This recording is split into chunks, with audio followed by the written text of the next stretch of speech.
e temos ouvido da jornada, do caminhar, do progresso dos irmãos e temos nos alegrado no Senhor por isso.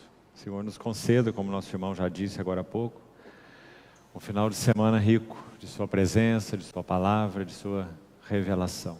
Assim confiamos ao Senhor esse tempo e as nossas vidas. Vamos então abrir as nossas Bíblias no livro de Deuteronômio, capítulo 1.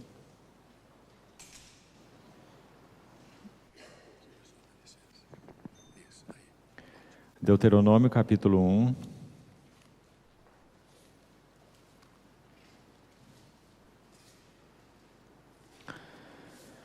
Vamos ver os versos 29 a 33. Deuteronômio 1, 29. Então eu vos disse: não vos espanteis, nem os temais.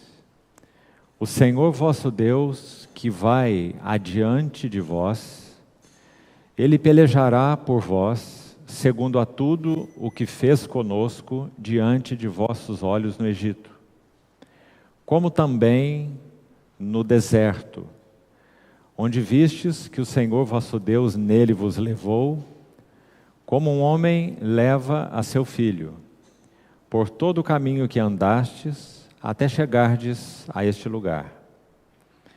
Mas nem por isso crestes no Senhor vosso Deus, que foi adiante de vós, por todo o caminho, para vos procurar o lugar onde vós deveríeis acampar, de noite no fogo, para vos mostrar o caminho por onde havíeis de andar, e de dia na nuvem. Ainda aí mesmo em Deuteronômio, capítulo 2, verso 7. 2, 7. Pois o Senhor teu Deus te abençoou em toda a obra das tuas mãos. Ele sabe que andas por este grande deserto. Estes 40 anos o Senhor teu Deus esteve contigo e coisa nenhuma te faltou. Ainda o capítulo 8 de Deuteronômio, versos 2 e 3.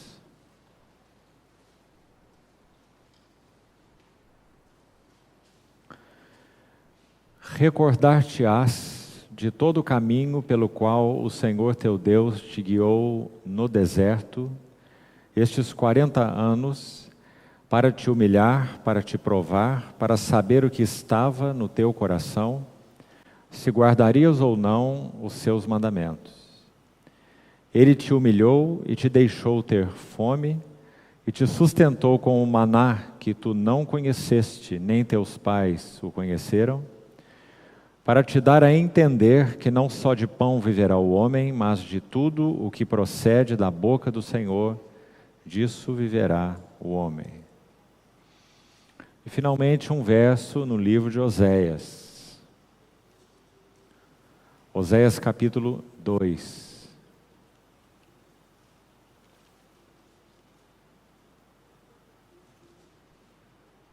Versículo 14. Portanto, eis que eu a atrairei e a levarei para o deserto e lhe falarei ao coração. Vamos repetir esse verso uma vez mais. O Senhor, pela boca de Oséias, se referindo ao seu povo, como sua noiva, sua esposa, aliás, uma esposa que havia sido infiel ao Senhor, indo após ídolos. Então Oséias diz assim: portanto, eis que eu a atrairei e a levarei para o deserto e lhe falarei ao coração. Irmãos, o encargo que o Senhor tem posto no meu coração para esses dias é compartilharmos o lugar do deserto na jornada cristã em direção à plenitude de Cristo, que é o nosso supremo chamado. É interessante nós vermos que o Senhor, na sua bondade, na sua soberania, Ele colocou um deserto entre o Egito e Canaã. Nós sabemos que a terra de Canaã é uma figura do que Paulo chama em Efésios 3:8 de as insondáveis riquezas de Cristo. Aquela terra era literal, claro, mas também ela era tipológica. Por que que o Senhor decidiu colocar entre o Egito e Canaã um deserto? Talvez esse versículo que lemos em Oséias, em linhas bastante gerais, resumam todo o propósito do deserto. Então, mais uma vez, vamos olhar para ele. Oséias 2,14. A levarei para o deserto, eu a atrairei e a levarei para o deserto, e lhe falarei ao coração. Então, em linhas gerais, esse é o propósito do deserto. Agora, hoje, como uma introdução para os outros dias que teremos juntos, com exceção de amanhã pela manhã, quando teremos um período particular de comunhão em torno de um outro tema específico, talvez mais voltado até para os irmãos aqui de Campinas. Mas, como uma introdução geral para os dias todos em que seguiremos essa linha e esse tema, o lugar do deserto na jornada cristã, chamemos assim, com vistas à plenitude de Cristo. Eu gostaria então hoje, todo o tempo que tivermos nessa noite, para colocar 4 notas. E quero procurar, com a ajuda do Senhor, ser o mais simples, direto e objetivo possível, para que fique algo nos nossos corações, para levarmos diante do Senhor em oração e meditação séria. Porque creio que essas notas expõem muito do nosso coração, e como vimos nesse verso de Oséias, esse é o desejo do Senhor ao nos levar ao deserto, é nos falar ao coração. Então, primeiro um pouco dessa tipologia que já é conhecida dos irmãos, mas não vamos avançar sem isso. É muito claro na tipologia bíblica que o Egito é uma figura do mundo. E do mundo não religioso, coloquemos assim. O mundo como ele é. Babilônia tem um sentido diferente do Egito na tipologia bíblica. Babilônia tipifica o mundo religioso. Mas o Egito tipifica o mundo em geral, inclui o aspecto religioso. E sabemos muito bem, pela Bíblia, que também esse faraó da época, que depois dos juízos de Deus sobre o Egito e sobre os deuses do Egito, como também diz a Bíblia, cada praga daquela que foi enviada ao Egito era um juízo de Deus sobre os deuses do Egito. Muito interessante. Cada uma delas tinha um sentido particular que afetava um dos deuses que eram adorados no Egito. Então, por exemplo, quando tiveram aquela praga das trevas, eles adoravam o sol. Quando tiveram aquela praga dos piolhos, eles adoravam um ser que parecia um escaravelho. Quando tiveram a praga das rãs, eles adoravam um deus que tinha uma forma de rã. Então, os deuses do Egito foram todos afetados e julgados através daquelas pragas, conforme o Senhor ordenou. Então não é apenas o juízo do Egito, é o juízo dos deuses do Egito. Nós sabemos o que é o mundo. O apóstolo Paulo diz que esse mundo ele caminha debaixo do príncipe da potestade do ar. E também fala sobre os principados e potestades deste mundo tenebroso. Quando o Senhor nos tirou daí, Ele poderia, teoricamente, nos conduzir de uma forma mais rápida e direta para aquela que é a nossa herança, Cristo. Mas, assim como com o povo de Israel, não foi isso que o Senhor fez conosco. Digamos assim, na linguagem espiritual agora, Ele coloca entre nós e o nosso Cristo, esse que já é nosso, e nós também somos dele, que já mora em nós, e nós também moramos nele. Mas na nossa história e experiência, para atingirmos a plenitude de Cristo, então Deus estabeleceu que entre nós e Ele, espiritualmente falando agora, haveria também, na linguagem de Deuteronômio, um grande e terrível deserto. Agora, a questão chave aqui é, por quê? E como já falamos, talvez, em linhas bem gerais, esse verso de Oséias vai nos explicar. Porque o Senhor usará o deserto como o grande meio de treinamento de nossas vidas para conhecê-lo, amá-lo, servi-lo. E mais um ponto importantíssimo aqui: conhecer o que está em nosso coração. Agora, irmãos, nós lemos esse versículo, voltemos a ele, em Deuteronômio capítulo 8, e ele é um versículo extremamente curioso e precisa ser bem compreendido pelo seguinte: abra de novo em Deuteronômio 8:2. Veja o que diz a parte final. 8:2. Para te provar e para saber o que estava no teu coração. O sujeito dessa frase aí é Deus. Ele é quem iria provar o seu povo e ele, digamos assim, queria saber o que estava no coração do povo. Agora, irmãos, nós cremos num Deus que é sabedor e conhecedor de todas as coisas. Deus não precisa de uma prova para conhecer algo. Ele criou todas as coisas, sabe como todas elas funcionam e conhece o fim antes do começo. Então, nosso Deus nunca é instruído por ninguém. Lembra quando Paulo diz: quem foi o seu conselheiro? Quem primeiro deu a ele para que ele tenha que restituir? Quem conheceu os caminhos do Senhor? Então, o que significa Deus saber o que estava no teu coração ou no coração do povo? Então, parece que já de início fica claro para nós.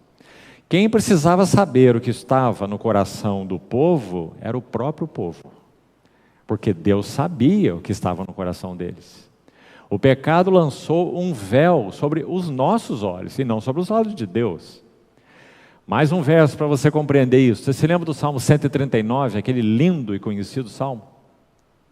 Quando o salmista diz assim: se eu tomar as asas da alvorada e me detiver no confim dos mares, ainda lá me haverá de guiar tua mão e tua destra me susterá. Se eu disser que as trevas me encubram, ele diz assim: as trevas não são trevas para ti. As trevas e a luz para ti são a mesma coisa. Não é maravilhoso esse verso? Então o Senhor não tinha que ser instruído de nada. Pelo contrário, Ele sabia tudo o que estava no coração do povo. Quem não sabia era o próprio povo. Então, irmãos, assim é conosco. Nós, em última análise, ou falando no sentido mais aí profundo, nós também não sabemos o que está no nosso coração. Jeremias 17:9, mais um verso muito conhecido nosso e tremendo. Enganoso é o coração, mais do que todas as coisas. Às vezes achamos que estamos servindo o Senhor, falando pelo Senhor, influenciando em nome do Senhor, e não passa de energia da carne. Alma em ação, histeria da alma, atividades da alma, recursos da alma. Como que nós vamos saber, por exemplo, qual é a fonte? Se aquilo que está provendo de nós na vida cristã tem como fonte alma ou tem como fonte espírito? Se tem como fonte o espírito, é genuíno e extravasa através da alma. Amém por isso. Então há lágrimas santas, há exortações santas, há pregações santas, há conselhos santos. Aquilo que flui do Espírito deve conduzir nossa alma como uma serva, respondendo àquilo que o Senhor tem operado no nosso espírito. Assim que deve ser. Mas muitas vezes não é assim. A ação começa na alma e é feita em nome de Deus. Mas o resultado é zero, infrutífero. Por isso, Hebreus diz assim, que a palavra de Deus... Esses dias nós vamos falar um tanto sobre isso. Hoje já, se o Senhor permitir, chegaremos aí um pouco. A palavra de Deus é viva e eficaz. E ela vai fazer a separação. Ela vai dividir alma de espírito. Veja aí, duas fontes. Hebreus 4:12.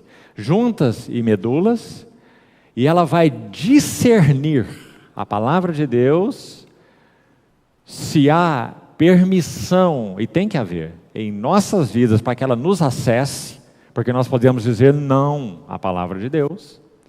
O verso 2 de Hebreus 4, aí mesmo, diz assim: a palavra que ouviram não lhes aproveitou. A geração do deserto, essa mesma que nós iremos estudar um pouco nessa noite. A palavra, Hebreus 4:2, a palavra que ouviram não lhes aproveitou, porque não foi misturada, acompanhada, a ideia é misturada mesmo, misturada com fé. Fé significa agarrar-se, unir-se a. Então a palavra de Deus foi dada a eles, mas eles não agarraram a palavra de Deus. Então a palavra não lhes aproveitou, porque não foi unida com a fé naqueles que a ouviram. Então você está compreendendo que a ação da palavra de Deus em nós não é compulsória, nunca. Depende e conta com uma resposta nossa, sempre. Todo o pano de fundo, na verdade, do Novo Testamento todo. Não vai encontrar nada diferente em nenhum lugar do Novo Testamento. Mas particularmente o livro de Hebreus foi escrito com esse pano de fundo. Nós podemos responder ou não responder aquilo que o Senhor nos tem falado. Por isso, importa que nos apeguemos com mais firmeza às verdades ouvidas, para que delas jamais nos desviemos, né? Então, queridos irmãos, esse era o propósito principal do deserto. O Senhor iria atrair essa noiva, na linguagem de Oséias, levá-la ao deserto e lhe falar ao coração. O que ele ia falar? Ele ia falar a ela o que ela tem no seu coração. O que ela tinha no seu coração? Vamos ir mais fundo um pouco. Ídolos, deuses, amantes. Aliás, Oséias também usa essa figura. Meu povo se entregou a muitos amantes. Então, amados irmãos, na linguagem espiritual da jornada cristã, entre o mundo de onde o Senhor nos tirou e a plenitude de Cristo, há uma jornada, um deserto, onde o Senhor irá nos dar a sua palavra, espera que nós acolhamos a sua palavra, para que nós saibamos o que está no nosso coração.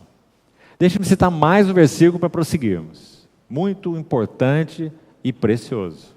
Filipenses 3:3, lá diz assim: nós é que somos a verdadeira circuncisão, nós que adoramos a Deus no Espírito, nos gloriamos em Cristo Jesus, e atente agora para a última marca dessa verdadeira circuncisão, e não confiamos na carne. Filipenses 3:3. Como que nós podemos não confiar na carne? Em primeiro lugar, o que é confiar na carne? Confiar nos recursos humanos, sabedoria humana, experiência humana, vivência, eloquência, capacidade de convencer, oratória, estratégias, pragmatismo, a lista é longa. Todas essas coisas são da carne. E quantas dessas coisas são usadas na chamada obra de Deus? Por isso, queridos irmãos, falando com singeleza, nós temos tido essa tragédia vigente, alma em ação na obra de Deus e no serviço de Deus. Então, qual é o caminho de Deus para sermos salvos dessa condição? Eu vos levarei ao deserto e vos falarei ao coração. Para que nós sejamos aqueles que adoram a Deus no Espírito, realmente. Não basta que nós usemos aí os mantras que possam ter nos sido ensinados, para dizer que então com essa chave aqui, com aquela chave lá, fazendo isso ou fazendo aquilo, é garantido que nós estamos no Espírito, estamos adorando a Deus. Não, porque isso não pode ser atingido por nenhum meio, a não ser por realidade espiritual e pessoal de vida aos pés do Senhor. Então os que adoram a Deus no Espírito, realidade, genuinidade de adoração espiritual. Segunda marca, se gloriam em Cristo. Os irmãos estão vendo porque o deserto é tão importante? Se nós não temos conhecido bem esse deserto, e aí queremos entrar, com a ajuda do Senhor, em várias notas sobre isso, nós não nos gloriaremos em Cristo. Nós nos gloriaremos em nós mesmos. O que somos, o que podemos, o que entendemos, o que fazemos, etc. Né? Adoram a Deus no Espírito, se gloriam em Cristo, duas marcas positivas, chamemos assim. Agora a terceira tem um espectro negativo, não é? Não confiam na carne. Você percebeu? A verdadeira circuncisão, duas marcas positivas, chamemos assim, e uma marca negativa. Adorar a Deus no Espírito e se gloriar em Cristo é positivo. Não confiar na carne toca esse aspecto negativo. Então, se nós temos sido circuncidados pelo Senhor, e essa é a finalidade do deserto, porque vai dividir em nós alma de espírito, juntas e medulas, esse coração que é enganoso e desesperadamente corrupto, palavras então de Jeremias que citamos, Jeremias 17:9, o Senhor termina ali perguntando: quem o conhecerá? Pergunta desafiadora, porque é para todos nós como povo de Deus.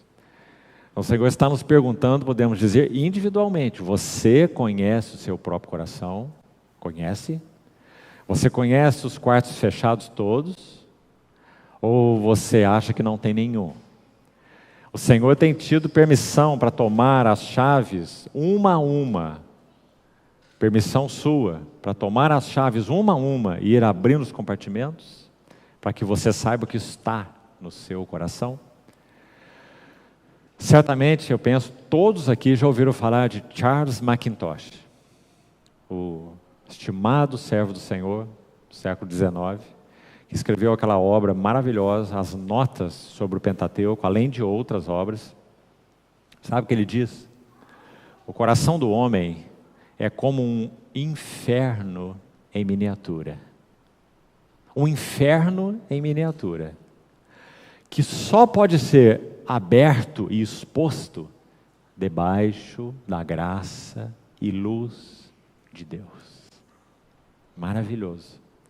Por um lado, nos entristecemos de verdade diante do Senhor, porque o nosso coração é um inferno em miniatura. Por outro lado, nos alegramos tanto diante do Senhor, porque Ele veio até esse nosso inferno pessoal. Ele nos deu vida, estando nós mortos. E Jeremias já havia profetizado que Ele ia nos dar um novo coração, espírito novo, e pôr em nós o seu espírito. Mas, amados irmãos, nada disso que toca o coração é automático em nossas vidas cristãs. Muitos cristãos se frustram por causa disso. Quem sabe alguns, outros pela misericórdia do Senhor não, se converteram jovens, adolescentes, graças ao Senhor, quanto mais cedo melhor, né? Outros viveram uma vida muito complicada, de pecado, de extravio, de mundanismo e etc., de perversão até, muitas vezes, né? De degradação. Então, quando essas pessoas conhecem o Senhor, se não entenderam bem o Evangelho, rapidamente elas vão se frustrar. Porque elas vão achar que por serem agora uma nova criatura, então agora toda a sua motivação será pura, todos os seus pensamentos serão santos, né? Como se de um dia para a noite, passando aí pela regeneração, pelo novo nascimento, ela já estivesse pronta e preparada para ser arrebatada ao terceiro céu e estar com o Senhor.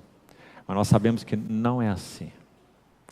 Nosso coração é cheio de porões, e alguns nós ainda nem conhecemos. Então, amados irmãos, graças ao Senhor, Ele sabe que para que nós cheguemos à plenitude de Cristo, nós precisamos passar pelo deserto, espiritualmente falando. Isso não implica necessariamente, digamos assim, sofrimento. É claro que isso vai nos causar sofrimento, mas muito mais individual, pessoal, interior, aos pés do Senhor, do que sofrimentos externos, promovidos ou provocados por circunstâncias aqui ou ali. Compreende? É uma questão de luz espiritual. É uma questão de estar aos pés do Senhor. É uma questão da resposta àquela oração do salmista no Salmo 43.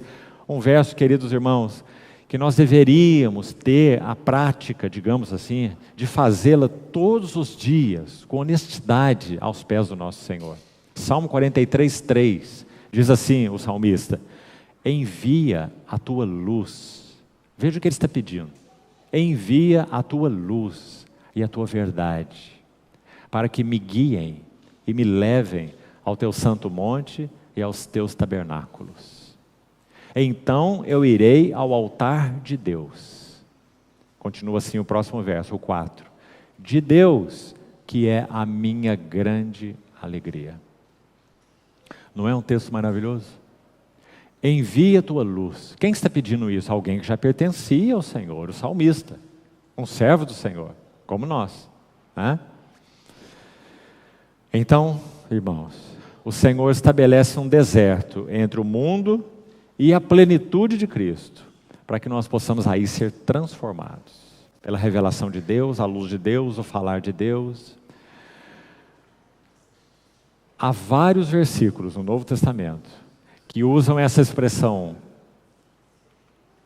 essa palavra, pleroma, no grego, ou plenitude, para nos ajudar a entender que quando nós fomos chamados pelo Senhor e regenerados por Ele, nós não demos como que um salto e estamos na plenitude de Cristo.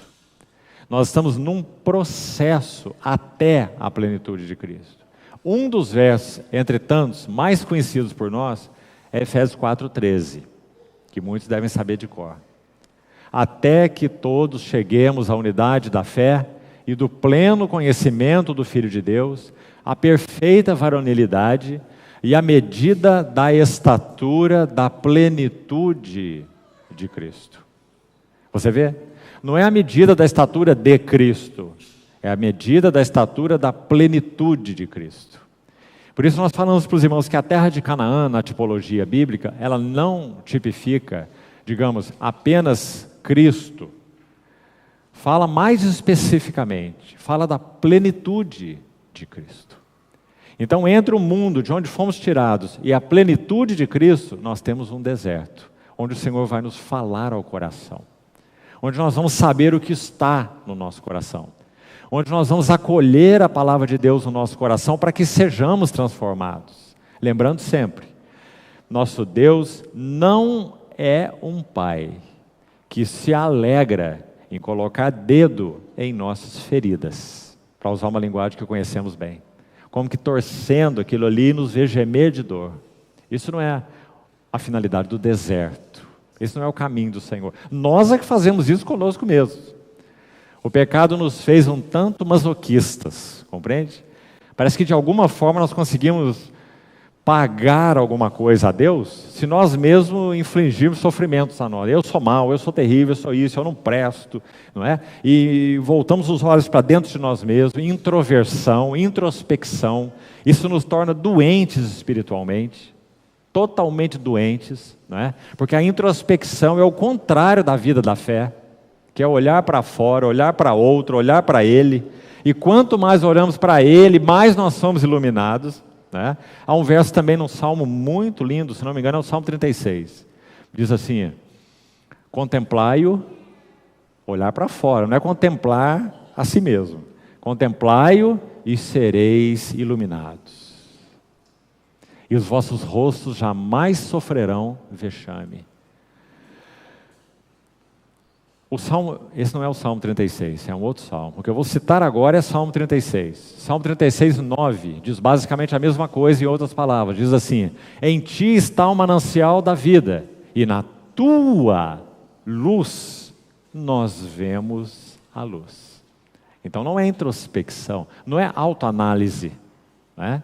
Então por isso o Senhor estabeleceu entre o mundo e a plenitude de Cristo um deserto, para que Ele possa lançar luz, nos dar a sua palavra. Só que, irmãos, a primeira geração no deserto falhou.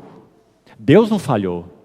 Deus deu a sua luz, Deus deu lá naqueles tempos, né, o seu profeta, Moisés, nos tempos do Velho Testamento. No Novo Testamento não é mais assim, o seu profeta, né, mas naquele tempo era assim.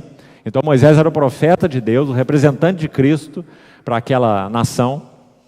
Então eles tinham Moisés como profeta do Senhor, tiveram a revelação do Senhor de infinitas maneiras, na água, na rocha, a água da rocha, a nuvem, o fogo, o maná, etc. A serpente de bronze, quando o povo foi mordido, né? Muitas intervenções do Senhor. Elim, muita coisa. Então eles tiveram uma revelação contínua e progressiva de Deus. 10 vezes, 10 na Bíblia, 2 mãos cheias, 10, fala de um pleno testemunho. 10 vezes eles murmuraram contra o Senhor. Era isso que estava no coração deles, murmuração. Ao ponto do bezerro de ouro, falando para aquele ídolo, né, que foi feito por Arão, aliás, por Arão, né, incitado pelo povo. Arão respondeu ao povo, fez aquele bezerro fundido. E quando Arão terminou sua obra, aqueles que pediram que esse ídolo fosse feito, disseram assim ao povo de Israel: estes são os teus deuses. Está vendo?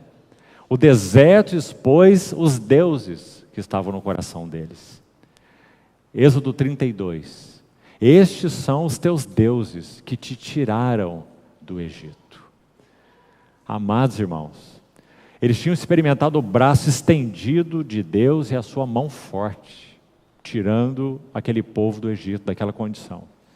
E agora aqueles ídolos, aquele bezerro em particular, é levantado, e aquele povo, aqueles cabeças que pediram isso, dizem para o povo: esses são teus deuses, esses te tiraram da terra do Egito. Então, amados irmãos, a analogia, podemos dizer então que isso tudo é uma parábola para o tempo presente. O que Deus fez com seu povo no deserto é o que Ele está fazendo conosco hoje. Com vistas a quê? Naquele tempo, Canaã.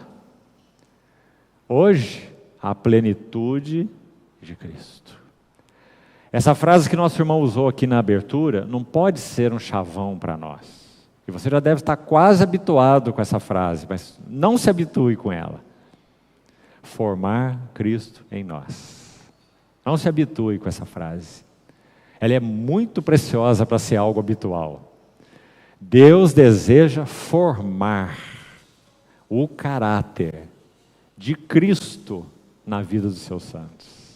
Isso não é pouca coisa, queridos irmãos. Isso é extremamente maravilhoso. E para que isso aconteça, então, entre o mundo e a plenitude de Cristo, Ele colocou um deserto, a nossa jornada espiritual com o Senhor. Então, vamos ver quais são essas 4 notas que é nosso desejo compartilhar nessa introdução, nessa noite com os irmãos. Então vamos lá. Primeira nota, a necessidade do deserto. As 4 notas nos ajudarão a entender porque o deserto é necessário. Como nós falamos, por que o Senhor não tirou esse povo do Egito e levou a Canaã? Antes de eu entrar na primeira nota, por favor, um pouquinho de paciência a mais, vai nos ajudar. Abra o primeiro capítulo do livro de Deuteronômio. Deuteronômio, capítulo 1, por favor. Olha o que diz aí, logo na abertura. Vamos ao verso 2. Preste atenção. Veja se você já notou esse verso aí alguma vez. Jornada de 11 dias. Entre Horebe, você sabe onde está Horebe, não é? Horebe é o monte onde Moisés recebeu a lei, Sinai.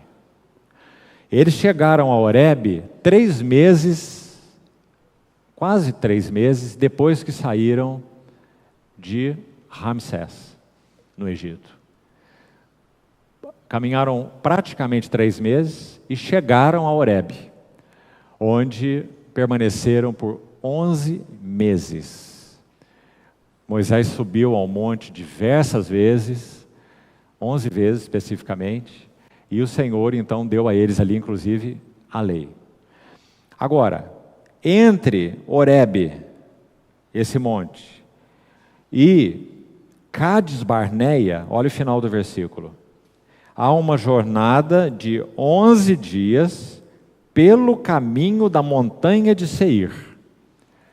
Isso significa que se o Senhor fosse conduzir esse povo pelo caminho da montanha de Seir, eles iriam, coloquemos assim, de Êxodo 20, os 10 mandamentos, para Josué em 11 dias. Compreendeu? Eles levariam 11 dias no deserto, por esse caminho de Seir. Digamos que eles levassem um pouquinho mais, por serem um povo muito numeroso. Quase 3 milhões de pessoas, né? Se contarmos ao todo. O tempo que eles levaram foi algo em torno de mais 3 meses. De Horebe, então vá anotando aí, até Cades Barneia. Onde é Cades Barneia? É a fronteira, a margem do Jordão para atravessá-lo e entrar em Canaã. Cades Barneia. Então, eles levaram 3 meses, aproximadamente, entre Horebe e Cades Barneia, o povo todo, esses quase 3 milhões de pessoas. Se um homem fosse fazer essa jornada, então, desimpedido, um homem só, mais rápido, um peregrino, ele levaria quanto tempo? 11 dias. Aquele povo levou mais ou menos 3 meses. Chegaram na borda, Cades Barneia, para atravessar o Jordão e entrar na herança. Mas nós sabemos o que aconteceu, né? Eles tiveram que, a partir dali, caminhar errantes no deserto 40 anos. Então, irmãos, por que isso? Porque eles não receberam a palavra de Deus com fé. A palavra que ouviram não lhes aproveitou porque não foi misturada com a fé. Digamos que naqueles primeiros meses da sua jornada, eles eram peregrinos. Depois eles se tornaram errantes. Então nós vamos ter até Números 14, se você voltar à sua Bíblia, para você ter uma referência aí também, até Números 14, onde o último verso aí é o verso 45, Números 14, 45 diz: desceram os amalequitas e os cananeus que habitavam na montanha e os feriram, derrotando-os até Ormá. Até aqui nós temos mais ou menos 1 ano e meio de jornada, desde o Egito, 1 ano e meio, quando eles receberam aqueles relatórios dos espias, que é dado aí no verso 13, eles vão espiar a terra de Canaã, se você olhar aí, seu livro de Números. Depois, ainda o capítulo 13, a partir do verso 25, diz que depois de 40 dias voltaram aqueles espias e deram o relatório que você conhece muito bem. Os 10 espias deram um relatório de incredulidade. Aí todo o povo chorou, aquela confusão toda, não é? O Moisés disse que eles não entrariam na terra por causa da sua incredulidade. E eles se arrependeram, tentaram entrar, Moisés disse para eles não irem, eles tentaram ir e foram derrotados, aí em Ormá. Então isso tem um período de 1 ano e meio. Então podemos dizer assim, 1 ano e meio, vamos ser mais tolerantes com esse povo, 1 ano e meio eles caminharam como peregrinos, 1 ano e meio, mas depois mais 38 anos como errantes. Qual a diferença entre um peregrino e um errante? Um peregrino sabe de onde veio e sabe para onde vai. Pedro diz que nós somos estrangeiros e peregrinos. 1 Pedro, capítulo 2. E o autor de Hebreus, no capítulo 11, diz a mesma coisa, citando o exemplo dos patriarcas, que nós aspiramos, e eles aspiravam, a uma cidade celestial. Cidade que tem fundamentos, da qual Deus é o arquiteto e o edificador. Isso é peregrinação, com foco e um alvo. Mas depois de 1 ano e meio, eles se tornaram errantes. O caminhar não tinha foco e nem alvo. Por isso Moisés vai usar essa expressão, errantes pelos desertos, fazendo curva para tudo quanto é lado e sem propósito. Até que a primeira geração morreu no deserto. E o livro de Hebreus é enfático, amados irmãos. Diz assim, eles não puderam entrar por causa da incredulidade. Aí ele vai exortar dizendo assim, veja que não haja entre vós um perverso coração de incredulidade, que vos aparte do Deus vivo. Pelo contrário, exortai-vos mutuamente, cada dia, um pelejando pelo outro. Na vida saudável de uma assembleia cristã. Exortai-vos mutuamente para que ninguém seja endurecido pelo engano do pecado. Solene a advertência, não é? Então, graças a Deus, irmãos, o Senhor colocou, me permitam enfatizar isso, entre o mundo e a plenitude de Cristo, um deserto. Ele nos conduz nesse deserto, também já lemos os textos introdutórios, como um pai conduz o seu filho. Literalmente, o Senhor nos toma pela mão. Ele fala e refala. Ele insiste e peleja, e pleiteia por nós. Porque é um pai ensinando filhos, para que nós cheguemos à plenitude da herança. Quão bondoso, quão paciente, quão longânimo é o nosso Deus. Isso é o que concerne a Ele. Mas, amados irmãos, se nós formos sábios, o que nós temos que olhar é o que concerne a nós. E o que concerne a nós é que a nossa resposta carece de ser mais pronta ao nosso Senhor. De dizermos mais sim, Senhor. É isso que está em meu coração. Mas também, Senhor, não permita que eu fique retido olhando para mim mesmo. Quando nós falamos eu não sou, eu não posso, eu não tenho, as frases são reais, verdadeiras, profundas, não é? Mas elas podem soar de duas maneiras. Uma maneira é a que glorifica o Senhor. É olhando para Ele e dizendo, eu não sou, eu não posso, eu não tenho. Todas minhas fontes são em Ti. Isso glorifica Ele. A outra maneira é voltar os olhos assim e dizer, eu não posso, eu não sou e eu não tenho. Compreende? Sou eu do mesmo jeito.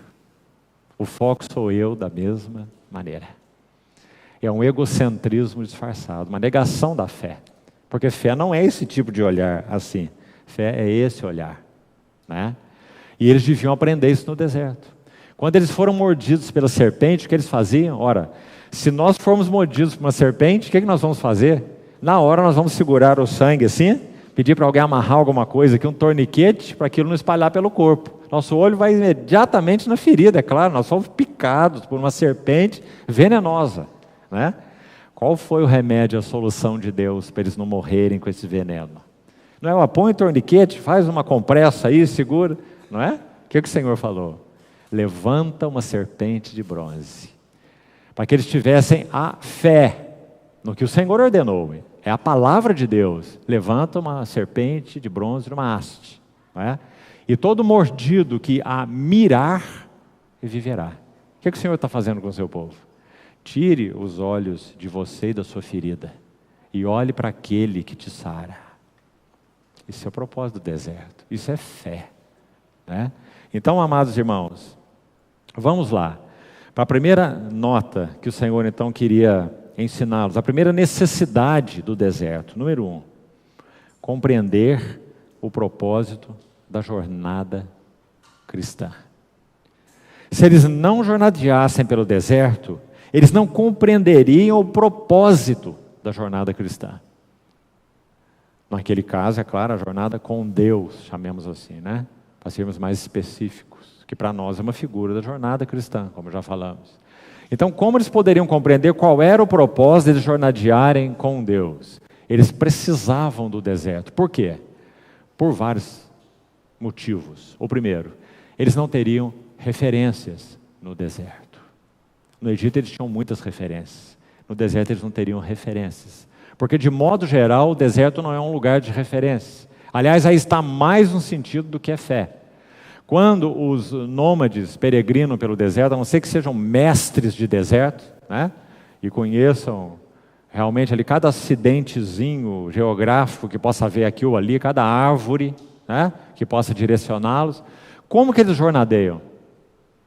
Eles jornadeiam olhando para o céu, não é? É o mapa celestial, são as estrelas, as constelações, os pontos cardeais que vão norteá-los no deserto. Eles caminham olhando para cima, eles não caminham olhando para baixo, para a areia. Então eles não teriam referências que não fosse o Senhor mesmo. Segundo, eles não teriam recursos que não fossem o Senhor mesmo. E você se lembra, quando eles foram tirados do Egito e levados para o deserto, uma das primeiras, se não a primeira, uma das primeiras coisas que eles reclamam é a comida dos egípcios. Não é? Porque aquilo àquilo que o seu apetite estava ligado. E eles citam nominalmente, é muito interessante, eles falam das cebolas, dos peixes e dos alhos. Né? Você observou que é tudo que é fedido. Né? É o que eles comiam no Egito, e o que eles gostavam. Cebola, alho e peixe. E o Senhor queria sustentá-los com maná, que caía do céu. E eles foram comendo, comeram um tempo, muito tempo, e disseram: a nossa alma já tem fastio desse pão vil. Irmãos amados, quanto nós somos ensinados com essas lições do deserto. Então eles não teriam referência, senão o próprio Deus, na nuvem, no fogo, através de Moisés, na rocha, né? Eles não teriam recursos que não fosse o próprio Deus. Agora façamos essas perguntas para nós. Quantos recursos nós buscamos em nós mesmos? Para vivermos a vida cristã, para fazermos a obra de Deus, como costumamos falar, né? Esquecemos que o único que faz a obra de Deus é Deus, né? Mas nós queremos se ajudar a Deus, né? Então, a primeira nota é essa aí. Eles compreenderem o propósito da jornada cristã. E esse propósito é que eles tivessem em Deus sua referência, em Deus seus recursos. Paulo tem um lindo verso na sua segunda epístola aos Coríntios, capítulo 3, quando ele está falando sobre o ministério do Espírito. 2 Coríntios 3, 5, ele fala assim: Deus, o qual nos habilitou. Ele nos habilitou para sermos ministros de uma nova aliança. Não da letra, mas do Espírito. Porque a letra mata, mas o Espírito vivifica.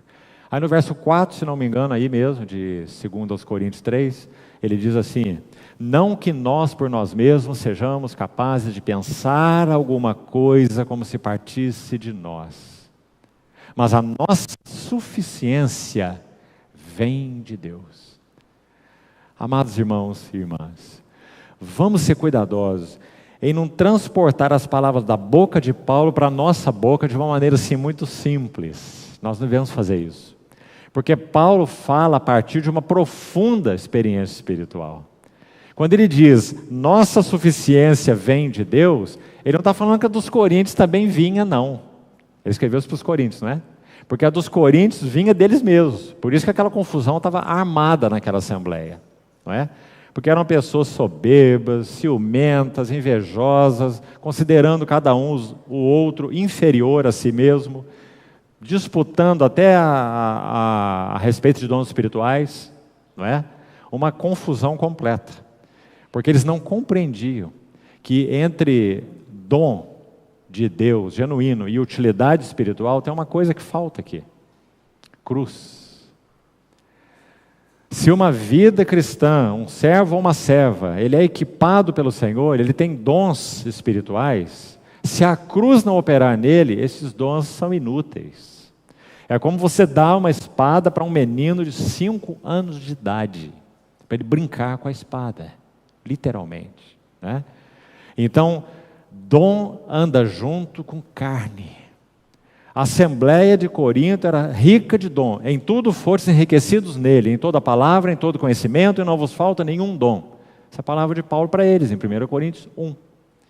Mas quando nós chegamos aí, 1 Coríntios mesmo, 3, ele vai dizer, vós sois carnais, e não vos pude falar como espirituais. Então podemos dizer que a igreja de Corinto era rica de 4 coisas: toda palavra, todo conhecimento, todo dom e toda carne. Tudo junto.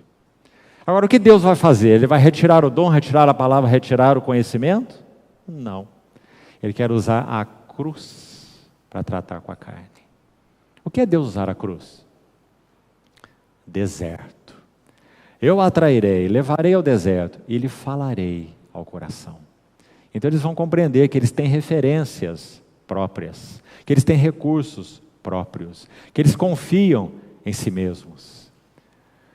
Já recebemos dele a sentença de morte, 2 Coríntios 1, para que não confiemos em nós mesmos, mas no Deus que ressuscita os mortos. Então, essa é a finalidade do deserto, queridos irmãos. Então, primeiro, vamos avançar para o segundo, então. O primeiro está aí. É só no deserto que eles compreenderiam o propósito da jornada cristã. Vamos resumir numa frase de Paulo esse propósito, Colossenses 3, para que Cristo é tudo e em todos. Cristo é tudo e em todos. Esse é o propósito da jornada cristã. Mas, irmão, você acha que nós, no dia em que nós fomos regenerados, nós aprendemos essa lição? O Senhor chamou Pedro, seu amado discípulo. Como nós apreciamos o discipulado de Pedro, né? Pelo Senhor. O Senhor chamou Pedro, daí mais ou menos, ele continuou pescando, esse detalhe importante, né? Aquele primeiro encontro que o Senhor tem com ele, não é o encontro do discipulado, é o encontro do chamamento. Tu és Simão, tu serás Pedro, João capítulo 1. E Pedro continuou fazendo o que ele estava fazendo, ele sabia fazer, pescando, mesmo depois dele encontrar o Senhor. Praticamente 1 ano depois é que o Senhor vai até o mar da Galileia, onde os vê pescando e os chama. Quando ele diz, doravante serás pescador de homens, ou pescadores de homens. Aí eles deixam o barco, a rede, seu pai, e seguem o Senhor. Certo? Então, quando eles começaram a seguir o Senhor, o que o Senhor fez com Pedro? Pedro já pertencia ao Senhor. Ele já estava enlaçado pelo Senhor, assim como nós. Ele já era um peixe fisgado. Ele não ia escapar das mãos do Senhor, não. Como também nós não escaparemos das mãos dele. Bendito seja o seu nome. Minhas ovelhas ouvem minha voz, eu a conheço, elas me seguem e jamais perecerão. E ninguém as arrebatará das minhas mãos. Graças ao Senhor, essa é a nossa segurança, não é? Mas então, a partir daí, o que ele faz com Pedro? No início do discipulado ao Senhor, Pedro é 10. Eu sou, eu posso, eu faço, eu vou contigo. O Senhor fez muito bem de me escolher, não é? É igual o presidente eleito escolhendo lá os seus ministros, né? Só escolhe cobrão, né? Pedro se achava assim. O Senhor é o nosso rei, Ele me escolheu como seu ministro, capacitado. Eu irei com Ele até a morte. Ele pode ter errado na escolha de 11, mas de 1 ele acertou. Né? Esse era o Pedro. E o Senhor foi reduzindo Pedro do 10 ao 0. Quando ele chegou no 0, ele não tem nada mais para falar. Ele fala demais, ele confia demais em si mesmo, né? Mas quando ele chega ao 0, ele chora amargamente. Quando ele nega o Senhor 3 vezes. E numa delas ele diz, anátema, maldito, para Jesus. Aquela criada se referindo a Jesus. Como que dizendo, ele é maldito. Não conheço esse homem. Sabe por que Pedro disse, não conheço esse homem? Porque ele não conhecia esse homem. Se ele conhecesse a si mesmo, ele não negaria o Senhor. Ele negou o Senhor porque ele não negou a si mesmo. Todas as vezes que nós não negamos a nós mesmos, nós negaremos o Senhor. Então, esse é o deserto. É aí que o Senhor quer nos conduzir. Então, amados irmãos, essa é a nota número 1. Nota número 2, sobre a necessidade do deserto. Aprender um princípio vital do serviço. E esse princípio é o seguinte, vou enunciá-lo aqui assim. Nós não podemos conduzir outros a um lugar onde nós mesmos não chegamos. Amados irmãos, graças ao Senhor, porque no Brasil, no Chile, em Cuba, no Paraguai, um pouquinho ali em alguns lugarzinhos, poucos da Europa, que conhecemos, há jovens se despertando em amor ao Senhor e amor à sua palavra. Aqui no Brasil, por exemplo, há muitos, graças ao Senhor. Somos gratos por isso. Mas esse princípio do serviço, essa segunda nota do deserto que estamos reforçando aí, ele é tão vital. E ele precisa ser tão bem compreendido por nós, irmãos mais velhos, assim como pelos jovens, que têm amado o Senhor e amado a palavra do Senhor, e desejado servir o povo com o Senhor, o povo do Senhor. Qual é o princípio? Nunca conseguiremos levar outros a um lugar espiritual que nós mesmos não conhecemos, por experiência. Então, irmão, não basta ler um monte de livros e ficar repetindo palavras dos outros. Encher a cabeça de conhecimento de fulano, de ciclano, de beltrano, de história da igreja, de história do pensamento cristão, desse servo, daquele outro servo, não é? E alguns já jovens estão escrevendo seus próprios livros. Sabe que isso é uma tragédia? Uma vez tivemos o privilégio de seguir com alguns irmãos que hoje já partiram com o Senhor por um bom tempo, servindo em paralelo com eles. Sabe o que um desses servos que hoje já está com o Senhor disse certa vez? Sou muito grato a Deus, porque Ele não permitiu que eu escrevesse livros. Porque hoje, quando olho para trás, eu entendo que a cada 2 ou 3 anos eu teria que reescrever os meus livros. Porque a experiência cristã é dinâmica, não é estática. Mas hoje há jovens, bem jovens, escrevendo livros. Daqui a uns anos eles vão ter vergonha do que eles puseram ali. Não que puseram heresias, não é essa a questão. Mas quão imaturos eram. Quanto havia ali de coisas, de parafernália, de conhecimento, que eles próprios não tinham na sua experiência. Então, amados irmãos, primeiro, para entendermos esse princípio, vou repetir o princípio. Não podemos nunca, porque a questão é espiritual, não é intelectual. Não poderemos conduzir outros a um lugar espiritual, real, de genuinidade, que nós mesmos não tenhamos conhecido, na nossa própria experiência. Então, primeiro exemplo, vou citar alguns só de passagem. Moisés. Moisés viveu, nós sabemos isso por causa de Atos 7, o testemunho de Estevão em Atos 7. Moisés viveu 3 fases de 40 anos, exatas.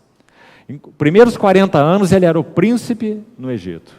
Segundo 40 anos ele era o pastor de Jetro, seu sogro, pastor do rebanho do seu sogro, no deserto. Os próximos 40, dos 40 aos 80. E dos 80 aos 120, ele era o profeta do Senhor para aquela geração, que foi conduzida ao deserto. Príncipe, pastor, profeta. Por que o Senhor colocou Moisés 40 anos sozinho no deserto antes do povo ser tirado? Porque Moisés não podia levá-los a um lugar que ele próprio não conhecesse. Ele conheceu a Deus tão bem que quando ele chegou aos 80 anos, ele era um sábio, príncipe do Egito, sucessor do faraó. Isso aos 40. Quando o Senhor trata com ele ali aos 40, ele compreende o propósito dele de ser salvo das águas, colocado ali, o Senhor me guardou, me preservou. Olha a mente em ação. Me deu uma posição tão alta, eu sou o herdeiro do faraó, eu tenho poder, tenho sabedoria, tenho recursos, e eu fui tirado das águas. Meu povo está sofrendo no Egito, eu vou libertá-lo. Muito lógico, não é? Contando com seus próprios recursos. Quando ele colocou mãos à obra, só confusão. E ele teve que sair fugido do Egito. Não é, irmãos? Aí está a lição. Então ele ficou 40 anos sozinho no deserto. Quando chegou aos 80 e o Senhor o chama, é muito interessante você ler aquela passagem de Êxodo 3. Ele diz, eu não sei falar, eu não passo de uma criança. Mas como? Mesma coisa de você dizer isso a respeito do Barack Obama. Dizem que o Barack Obama é um dos maiores oradores do presente século, né? Imagine ele chegar a essa condição, eu não sei falar, eu não passo de um menino. Esse foi Moisés aos 80 anos, porque ele foi reduzido a nada na presença de Deus. Quando diz Êxodo 3 que ele foi lançado no lado oriental do deserto, há umas traduções que dizem assim, atrás do deserto, muito interessante, né? O Senhor lançou Moisés para trás do deserto. É um lugar que realmente não tinha nada. Ele quase desaprendeu a linguagem humana e aprendeu a linguagem das ovelhas. Aprendeu a balir ao invés de falar, né? Então ele começa a olhar para si mesmo, como dizendo, eu não sou, eu sou pesado de língua, eu sou isso, eu sou aquilo. E ele pergunta para o Senhor, qual é o teu nome? E o Senhor se apresenta de uma maneira muito impressionante. Enquanto Moisés está lá, eu sou, né? O Senhor diz, eu sou o que eu sou. E quando te perguntarem quem te enviou, você diga, eu sou o que sou. Eu sou, me enviou a vós outros, né? Então, a partir dos 80 anos até os 120, lá está Moisés conduzindo o povo a um lugar que ele conheceu, por experiência. Então, amados irmãos, esse é um primeiro exemplo. Os irmãos querem ver um outro exemplo? Abra, por favor, sua Bíblia em Números 32. Vamos passar muito rápido, mas aí está uma sugestão para você ler com muita calma. Esse texto tão lindo. Registre aí, por favor. Números 32. Abra ali rapidamente. O verso 1 diz assim, os filhos de Ruben, os filhos de Gade, tinham gado em muitíssima quantidade, e viram a terra de Jazer, a terra de Gileade, e esse que o lugar era lugar de gado. Verso 4 agora. A terra que o Senhor feriu diante da congregação de Israel é terra de gado, e os seus servos têm gado. Disseram mais, se achamos mercê aos teus olhos, desce essa terra em possessão aos teus servos, e não nos faças passar o Jordão. Agora, irmãos, não é Moisés, agora são líderes. São cabeças de família de 2,5 tribos. Tribo de Ruben, tribo de Gade e a metade da tribo de Manassés. Isso é muito grave. Então, esse grupo de líderes, quando o povo na peregrinação chegou a esse lugar, a essas planícies do Jordão, no ponto, quase no ponto, próximo à terra de Moabe já, estavam aí na terra de Gileade. Quando eles chegaram nesse lugar, eles viram a beleza dessas campinas férteis, próximas ao Jordão. Qual a conclusão que eles chegaram? Deus é muito bom. Ele feriu os inimigos, está escrito aí, né? No verso 4, a terra que o Senhor feriu diante da congregação de Israel, é terra de gado, e os seus servos têm gado. Que coisa, né? Que coincidência, não é? Disseram mais, se achamos mercê aos teus olhos, verso 5, desce esta terra em possessão aos teus servos. Olhe com atenção, e não nos faças passar o Jordão. Passar o Jordão e entrar em Canaã, as riquezas insondáveis de Cristo. Canaã tipifica a plenitude de Cristo, mas não interessava para eles. Para eles bastava, o sangue do Cordeiro foi derramado, Deus nos livrou do Egito, não somos mais escravos, já peregrinamos aqui, conhecemos o Senhor, chegamos a esse lugar muito bom, aqui nós queremos ficar. E olha as declarações deles, olha o verso 7 agora. Moisés os repreende e diz, por que, pois, desanimais o coração dos filhos de Israel para que não passem a terra que o Senhor lhes deu? Eles estavam dizendo que a terra que eles queriam era essa aí, antes do Jordão. E Moisés está dizendo, não, a terra que o Senhor lhes deu é depois do Jordão, né? Agora, olha o verso 13. Pelo que se acendeu a ira do Senhor, ele está dizendo, o Moisés, se referindo à história do povo, lá atrás, quando os espias foram enviados, deram aquele relatório, né? E o povo retornou e andou errante no deserto. Então ele está dizendo que aqueles homens desanimaram o coração do povo e por isso se acendeu a ira do Senhor, verso 13, contra Israel e fê-los andar, olha, errantes, como nós falamos, não são peregrinos, são errantes, pelo deserto 40 anos. Verso 16, então se chegaram a ele, esses líderes De novo se chegaram a Moisés. Moisés os exortou, conforme os irmãos viram: não façam isso, não desanimem o povo. Os pais de vocês já fizeram isso, Deus os julgou. A herança que Ele deu para vocês é a terra de Canaã, do outro lado do Jordão. É para lá que Ele vos chamou. Ele vos tirou do Egito para ir para lá. Não é para ficar aqui nesse lugar, por melhor que ele seja, né? O bom lugar, entre aspas, de Deus, dádiva de Deus. Deus feriu os inimigos, Deus nos deu esse lugar, contentes com a dádiva de Deus, mas não com a plenitude de Cristo. Então, vamos ao verso 16. Então se chegaram a ele, a Moisés, depois que Moisés os exortou, e presta atenção no que eles disseram: edificaremos currais aqui para o nosso gado e cidades para as nossas crianças. Irmãos, é uma obstinação frontal. O discurso de Moisés não serviu para nada. Eles já estavam com o coração determinado. Essa frase do verso 19, por favor, olha aí, é tremenda. Por isso nós vamos lê-la. Olha o que eles dizem: porque não herdaremos com eles é o resto do povo, do outro lado do Jordão, nem mais adiante, porquanto já temos a nossa herança deste lado do Jordão ao Oriente. Uma frase séria, não é? A terra de Canaã era a herança deles, preparada pelo Senhor, mas eles disseram: já temos a nossa herança. Então, irmãos, para resumir a história, eles dizem a Moisés que eles poderiam se oferecer para passar o Jordão e batalhar as batalhas de Israel, para que o povo encontrasse já um sossego ali, logo que passasse o Jordão, mas depois eles voltariam para os seus currais, suas casas, suas mulheres e suas crianças. E foi o que eles fizeram. Resultado: quando o povo de Deus foi assediado com a idolatria, mais tarde, no tempo dos reis,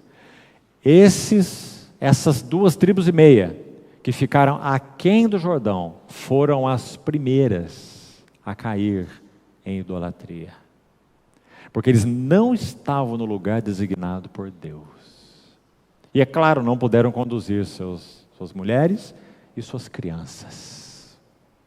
Muito significativos para nós, como povo de Deus.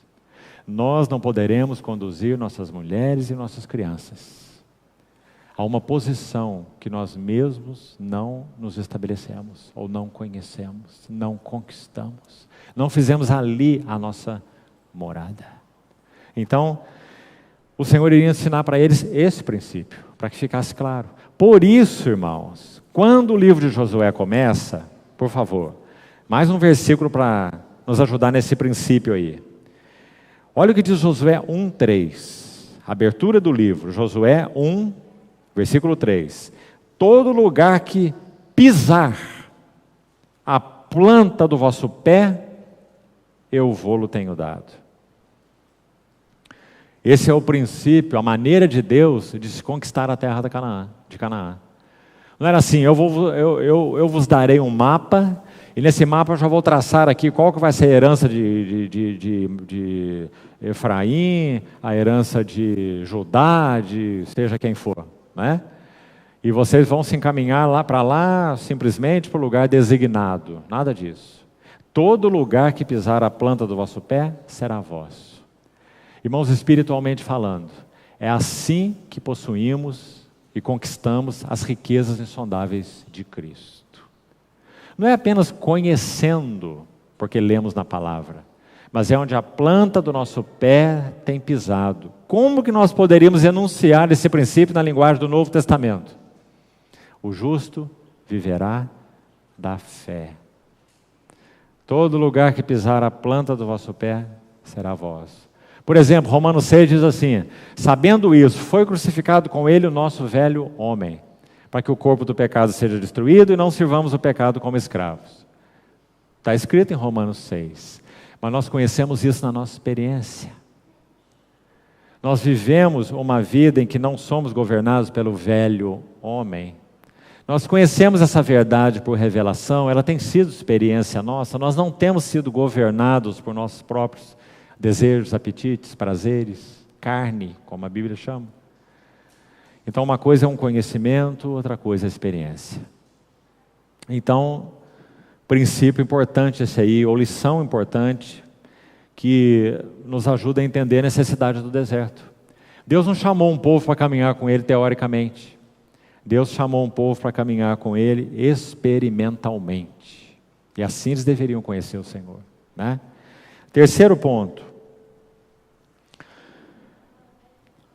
Terceira nota sobre a necessidade do deserto, também de extrema importância. O Senhor iria ensiná-los a crer e viver da palavra de Deus. Me permito repetir. O deserto é para que o Senhor nos ensine a crer e a viver da palavra de Deus. O que nós vemos em Deuteronômio 8? Vamos lá, de novo. Deuteronômio 8, o texto que lemos na introdução. Deuteronômio 8, versos 2 e 3. Recordar-te-ás de todo o caminho pelo qual o Senhor teu Deus te guiou no deserto, estes 40 anos, para te humilhar, para te provar, para saber o que estava no teu coração, se guardarias ou não os seus mandamentos. Ele te humilhou, te deixou ter fome, e te sustentou com o maná que tu não conheceste, nem teus pais o conheceram. Olha aí o propósito, para te dar a entender que não só de pão viverá o homem, mas de tudo que procede da boca do Senhor, disso viverá o homem. Então, terceira nota sobre o deserto. Por que o deserto é necessário? Porque há entre o mundo do qual nós fomos tirados e a plenitude de Cristo para a qual nós fomos chamados, porque há na nossa jornada cristã isso que podemos chamar de o deserto, para que o justo viva da fé, ou para aprendermos a crer e viver da palavra de Deus. 2 Coríntios, capítulo 5, no verso 7, sabe o que Paulo diz? Não andamos por vistas, mas por fé. Não por vistas, mas por fé. Irmão, já estamos quase concluindo por hoje, mas eu queria citar para os irmãos, brevemente, um resumozinho da biografia de Martinho Lutero. E vamos encaixá-la aí nessa terceira nota. Aprender a crer e viver da palavra de Deus. Quando ele tinha 21 anos, ele era um jovenzinho de 21 anos. Ele passou por uma tempestade literal na sua vida. Ele tinha uma formação católica, claro, na época, né? Ele era religioso, mas era um jovem comum. Aos 21 anos ele enfrentou uma tempestade. Ele havia perdido, segundo um dos relatos, um amigo numa tempestade de raios. E o seu amigo foi eletrocutado. Quando ele passou por essa tempestade, ele lançou-se no chão, tremendo de medo, e ele clamou a Deus assim, na visão que ele tinha. Ele disse: ó Deus, se preservares a minha vida, eu irei te servir por todos os dias da minha vida. E é dito na biografia que ele fez um voto à sua santa preferida, a Santa Ana. Fez um voto a Santa Ana. E a vida de Martinho Lutero foi preservada. Ele passou por aquela tempestade. Com 21 anos, então, ele foi cumprir o seu voto. Ele foi para um mosteiro. Ele tinha uma consciência extremamente sensível a Deus.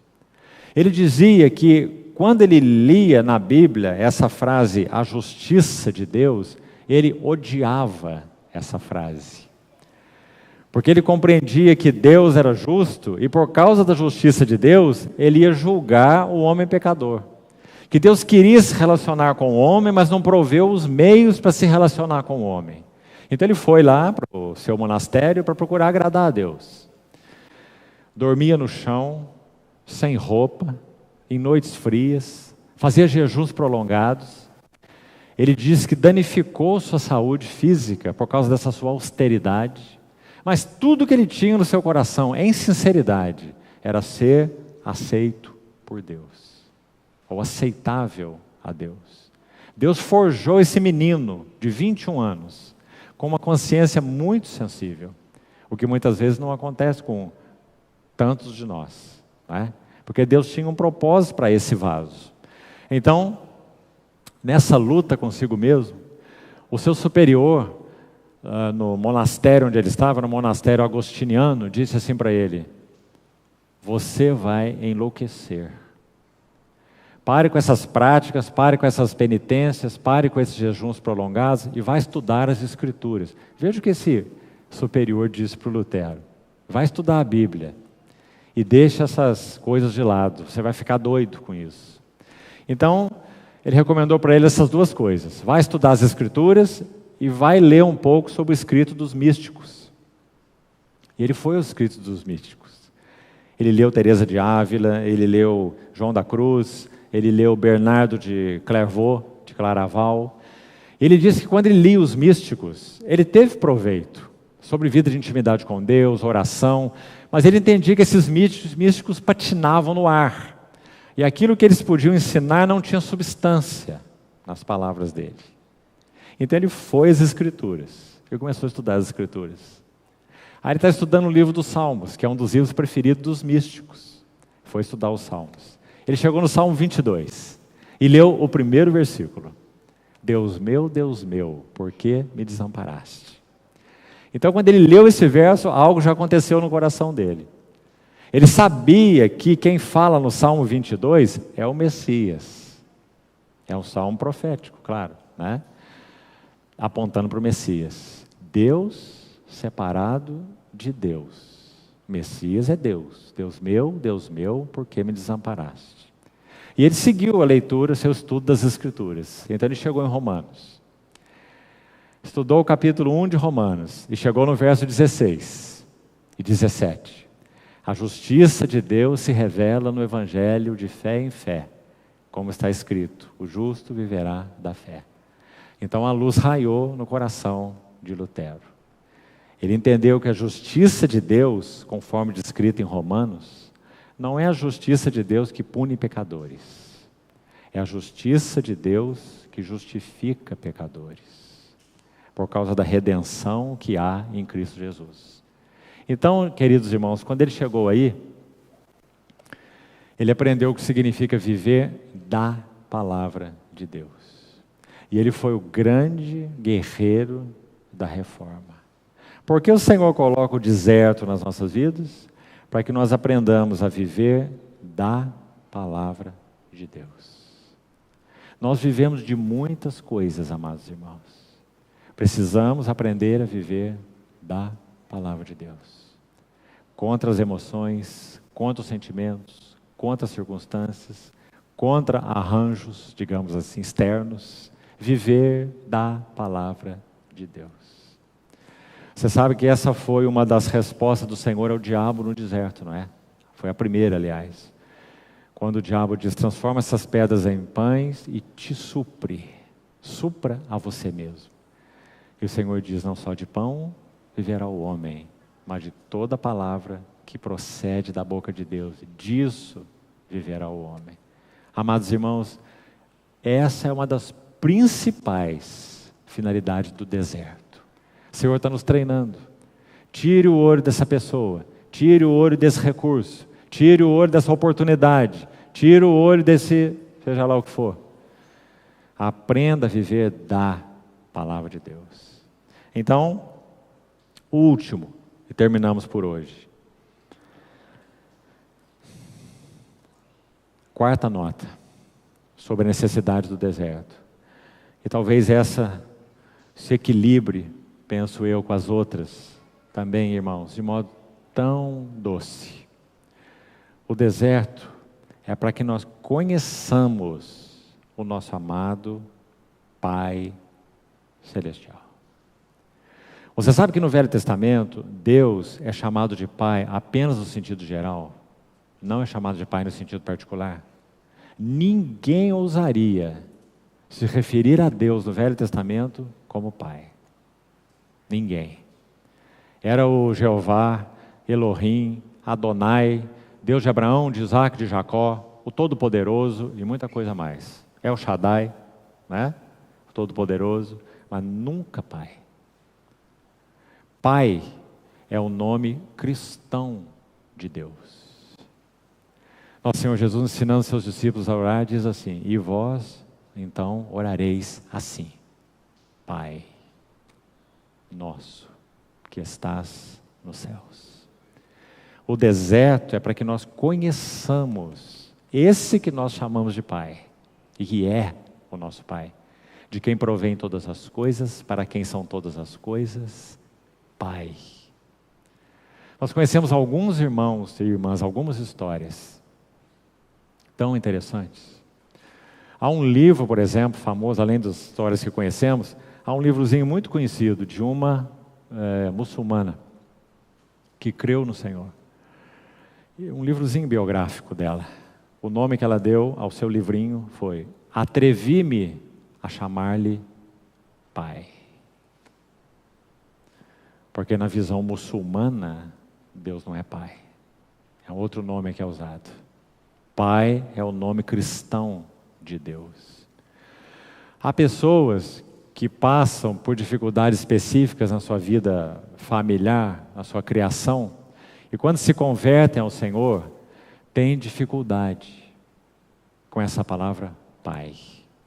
Porque Pai comunica omissão. Pai comunica deserção, abandono, irresponsabilidade. Tão interessante, amados irmãos. Quão doce e profunda é a experiência de pessoas que se convertem desse contexto, aprender a orar: Pai, querido Pai, meu Pai. Que experiência maravilhosa. Um dos propósitos do deserto, conhecermos o Pai. Onde nós lemos isso nos textos da introdução? Você viu? Olha lá, em Deuteronômio 1, abra aí, já vamos concluir. Deuteronômio 1, verso 31.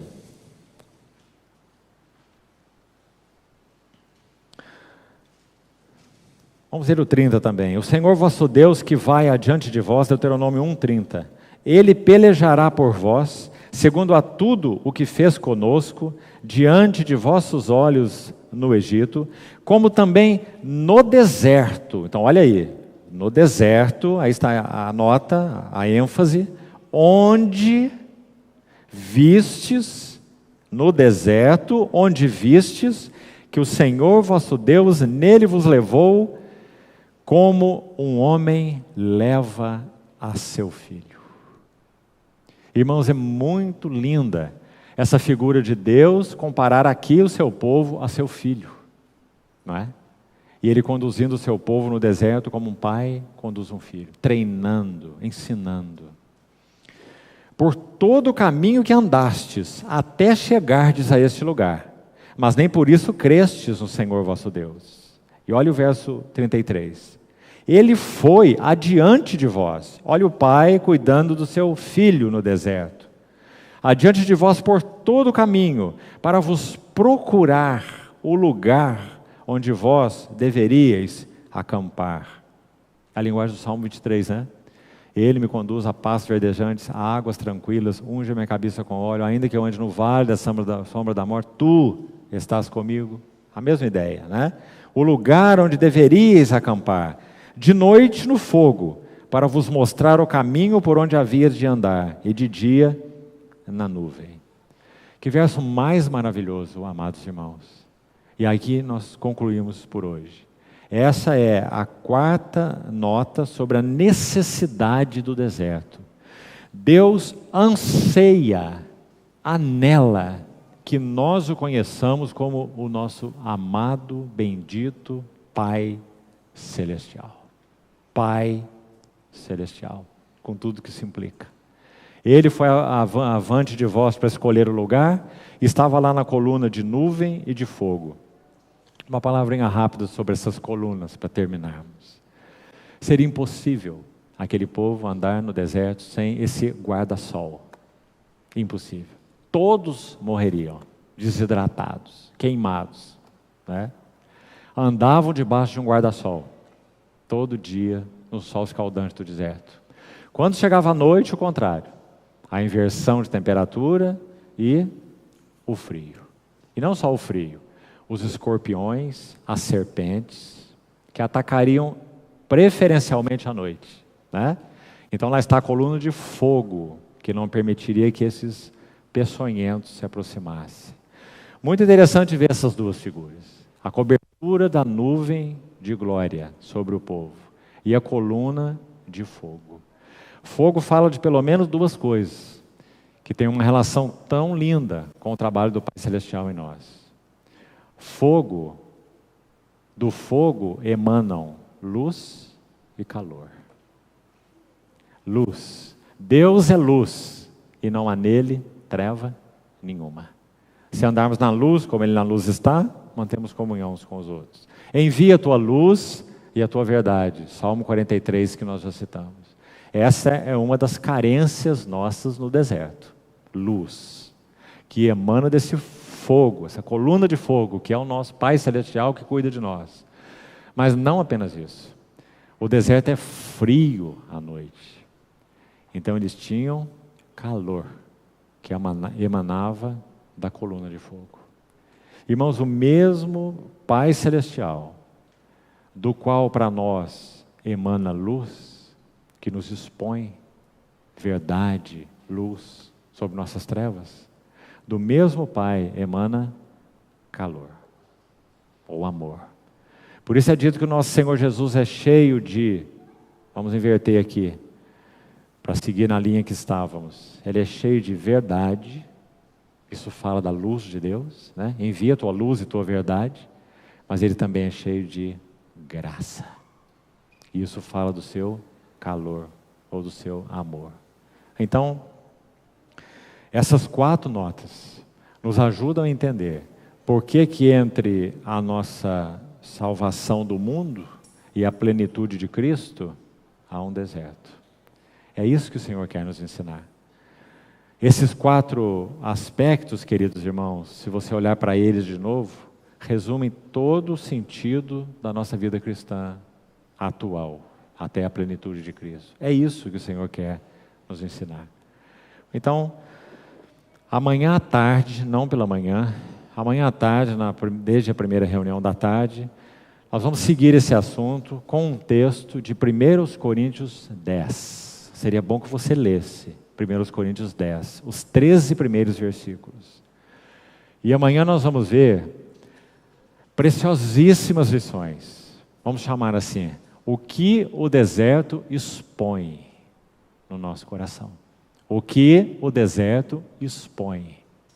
1 Coríntios 10, os 13 primeiros versículos. E nós vamos procurar andar ali calmamente, para que o Senhor possa então ir falando ao nosso coração. O que Ele quer expor em nosso coração? Cobiça, murmuração, imoralidade, aí vamos ver o que isso significa, né? E tudo mais que está escrito ali naquele texto. Vamos procurar avaliar isso então juntos com a ajuda do Senhor. Vamos terminar aqui então, vamos orar ao Senhor. Senhor, somos agradecidos de todo o coração, porque o Senhor firmou aliança conosco, indissolúvel, inviolável. Obrigado porque o Senhor nos tem nas tuas próprias mãos e ninguém nos arrebatará delas. Obrigado porque o Senhor nos tomou pela mão e nos tem conduzido por este grande e terrível deserto.